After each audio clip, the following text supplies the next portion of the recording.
တစ်ချိန်ထဲမှာပဲယူရီးယားတို့ဟာတောင်ဘက်ကကမ်ဘောဒီးယားအခြားတစ်ဖက်မှာလည်းဗီယက်နမ်တို့လည်းနယ်နိမိတ်တိုက်ပွဲတွေဆင်နွှဲနေခဲ့ကြတာဖြစ်ပါတယ်။ ဂျိုလာကြွားခဲ့ကြတဲ့ O7 တန်ကုန်းတိုက်ပွဲမှာတော့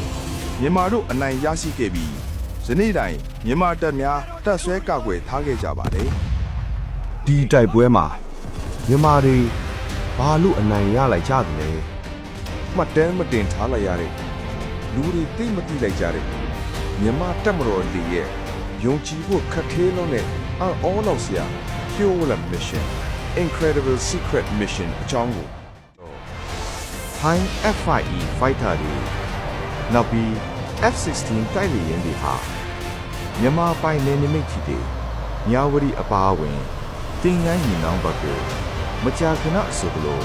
ကျူးကျော်ဝင်ရောက်ရန်စခဲ့ကြပါတယ် ထို့အချိန်မှာမြန်မာတပ်မတော်ဟာရုရှားထုတ် MiG-21 အမျိုးအစားတရုတ်ထုတ် F7 ကြားဖြတ်တိုက်လေယာဉ်တွေနဲ့ Super Suco G4 လေယာဉ်တွေလောက်တာနန်ဆန်လေတပ်စခန်းမှာတပ်ဆွဲပြီးထိုင်းတွေကိုစောင့်ကြည့်နေရချိန်ပေါ့